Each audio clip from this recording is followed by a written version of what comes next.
ಸಿದ್ದರಾಮಯ್ಯ ಕೆಳಗಿಳಿಯೋದು ಫಿಕ್ಸಾ? ಮುಂದಿನ ಮುಖ್ಯಮಂತ್ರಿ ಡಿಕೆ ಶಿವಕುಮಾರ್. ಅಧಿಕಾರ ಹಂಚಿಕೆ ಬಗ್ಗೆ ಡಿಕೆಶಿ ಸ್ಫೋಟಕ ಸುಳಿವು.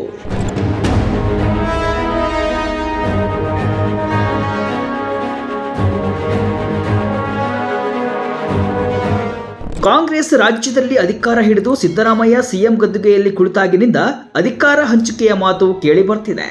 ಸಿದ್ದರಾಮಯ್ಯ ಹಾಗೂ ಡಿಕೆ ಶಿವಕುಮಾರ್ ನಡುವೆ ದಿಲ್ಲಿ ವರಿಷ್ಠರು ಅಧಿಕಾರ ಹಂಚಿಕೆ ಒಪ್ಪಂದ ಮಾಡಿದ್ದಾರೆ.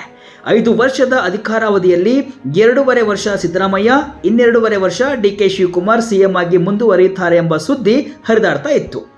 ಒಂದಿಷ್ಟು ದಿನ ಕಾಂಗ್ರೆಸ್ನಲ್ಲಿ ಅಧಿಕಾರ ಹಂಚಿಕೆ ಬೆಂಕಿ ಹೊತ್ತಿಕೊಂಡಿತ್ತು. ಆಗ ವರಿಷ್ಠರು ಹಾದಿ ಬೀದಿಯಲ್ಲಿ ಮಾತಾಡೋದಕ್ಕೆ ಬ್ರೇಕ್ ಹಾಕಿದ್ರು. ಈಗ ಮತ್ತೆ ಅಧಿಕಾರ ಹಂಚಿಕೆ ಸುದ್ದಿ ಮುನ್ನೆಲೆಗೆ ಬಂದಿದೆ. ಹೌದು, ಸ್ವತಃ ಡಿಕೆ ಶಿವಕುಮಾರ್ ಅಧಿಕಾರ ಹಂಚಿಕೆಯ ಸುಳಿವನ್ನ ನೀಡಿದ್ದು ಸಿದ್ದರಾಮಯ್ಯ ಸಿಎಂ ಸ್ಥಾನದಿಂದ ಕೆಳಗಿಳಿಯೋದು ಪಕ್ಕಾನಾ ಎಂಬ ಚರ್ಚೆ ಹುಟ್ಟುಹಾಕಿದೆ. ಅಧಿಕಾರ ಹಂಚಿಕೆಗೆ ಕೆಲ ಒಪ್ಪಂದವಾಗಿದ್ದು ನಿಜ. ಸಂಚಲನ ಸೃಷ್ಟಿಸಿದ ಡಿಕೆ ಶಿವಕುಮಾರ್ ಹೇಳಿಕೆ. ಹೌದು, ಡಿಕೆಶಿಯ ಈ ಹೇಳಿಕೆ ಈಗ ಕಾಂಗ್ರೆಸ್ನಲ್ಲಿ ಭಾರಿ ಸಂಚಲನವನ್ನ ಸೃಷ್ಟಿಸಿದೆ. ಖಾಸಗಿ ವಾಹಿನಿಯಲ್ಲಿ ನೀಡಿದ ಸಂದರ್ಶನದಲ್ಲಿ ಅಧಿಕಾರ ಹಂಚಿಕೆ ಬಗ್ಗೆ ಸುಳಿವು ಬಿಟ್ಟುಕೊಟ್ಟಿದ್ದಾರೆ. ಅಧಿಕಾರ ಹಸ್ತಾಂತರಕ್ಕೆ ಸಂಬಂಧಿಸಿ ನಮ್ಮ ನಡುವೆ ಒಪ್ಪಂದವಾಗಿದೆ, ಅದನ್ನ ಈಗ ಬಹಿರಂಗಪಡಿಸಲಾಗದು ಅಂತ ಹೇಳುವ ಮೂಲಕ ಅಧಿಕಾರ ಹಸ್ತಾಂತರ ಕುರಿತ ವದಂತಿಗಳಿಗೆ ಮತ್ತೆ ಇಂಬು ನೀಡಿದ್ದಾರೆ. ನಾನೀಗ ಉಪಮುಖ್ಯಮಂತ್ರಿಯಾಗಿ ಕೆಲಸ ಮಾಡ್ತಾ ಇದ್ದೇನೆ, ಸಿದ್ದರಾಮಯ್ಯ ಮುಖ್ಯಮಂತ್ರಿಗಳಾಗಿದ್ದಾರೆ, ರಾಜ್ಯದ ಅಭಿವೃದ್ಧಿಗೆ ಒಟ್ಟಾಗಿ ಕೆಲಸ ಮಾಡ್ತಿದ್ದೇವೆ, ನಮ್ಮ ನಡುವೆ ಯಾವುದೇ ಭಿನ್ನಾಭಿಪ್ರಾಯವಿಲ್ಲ. ಆದರೆ ಅಧಿಕಾರಕ್ಕೆ ಸಂಬಂಧಿಸಿದಂತೆ ಒಪ್ಪಂದವಾಗಿದ್ದು ನಿಜ, ಅದನ್ನ ಬಹಿರಂಗವಾಗಿ ಚರ್ಚೆ ಮಾಡುವುದಿಲ್ಲ, ಸಮಯ ಬಂದಾಗ ಎಲ್ಲವನ್ನ ಹೇಳುವೆ ಎಂದು ಹೊಸ ಬಾಂಬನ್ನ ಸಿಡಿಸಿದ್ದಾರೆ.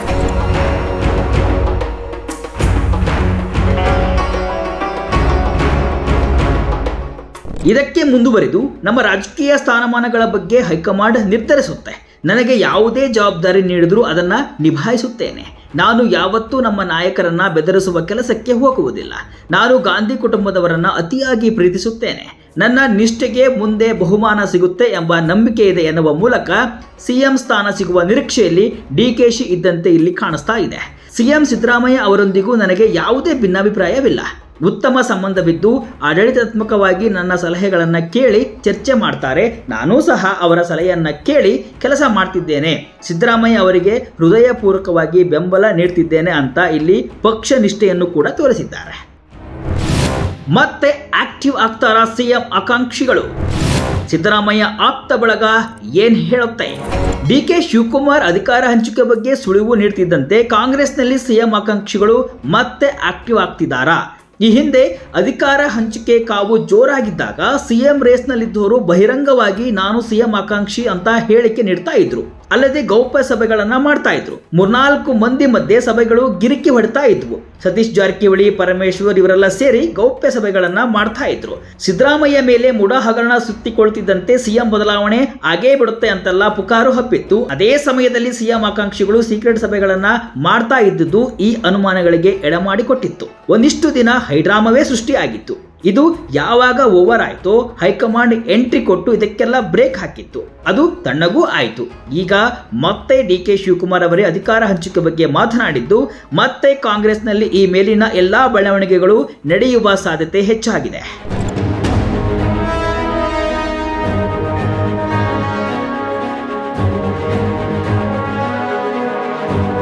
ಈ ಹಿಂದೆ ಶಾಸಕರು, ಸಚಿವರು, ಕೆಲ ಮುಖಂಡರು ಸಿಎಂ ಬದಲಾವಣೆ ಮಾತನಾಡಿದಾಗ ಯಾರು ಕೂಡ ಅಷ್ಟೊಂದು ಸೀರಿಯಸ್ ಆಗಿ ತೆಗೆದುಕೊಂಡಿರಲಿಲ್ಲ. ಆದರೆ ಸ್ವತಃ ಡಿಸಿಎಂ ಸಿಎಂ ರೇಸ್ನಲ್ಲಿರುವ ಡಿಕೆ ಶಿವಕುಮಾರ್ ಅಧಿಕಾರ ಹಂಚಿಕೆ ಬಗ್ಗೆ ಮಾತನಾಡಿದ್ದು ಸಿದ್ದರಾಮಯ್ಯ ಅಧಿಕಾರ ಬಿಟ್ಟುಕೊಡುವುದು ಪಕ್ಕ ಎಂಬ ಚರ್ಚೆಗಳು ನಡೀತಾ ಇದೆ. ಪಕ್ಷ ಅಧಿಕಾರಕ್ಕೆ ಬರುವುದರಲ್ಲಿ ಸಿದ್ದರಾಮಯ್ಯನವರ ಶ್ರಮ ಎಷ್ಟಿದೆಯೋ ಡಿಕೆಶಿ ಅವರದ್ದು ಅಷ್ಟೇ ಇದೆ. ಹೀಗಾಗಿ ಮುಂದಿನ ದಿನಗಳಲ್ಲಿ ಡಿಕೆಶಿ ಸಿಎಂ ಆಗಬಹುದು, ಆದರೆ ಅದು ಅಷ್ಟು ಸುಲಭವಿಲ್ಲ ಅನ್ನೋದು ಅಷ್ಟೇ ನಿಜ. ಸದ್ಯ ಅಧಿಕಾರ ಹಂಚಿಕೆ ಬಗ್ಗೆ ಡಿಕೆಶಿ ಕಿಡಿ ಹೊತ್ತಿಸಿದ್ದಾರೆ. ಮುಂದಿನ ದಿನಗಳಲ್ಲಿ ಇದು ಯಾವ ರೂಪ ಪಡೆದುಕೊಳ್ಳುತ್ತೆ ಕಾದು ನೋಡಬೇಕು.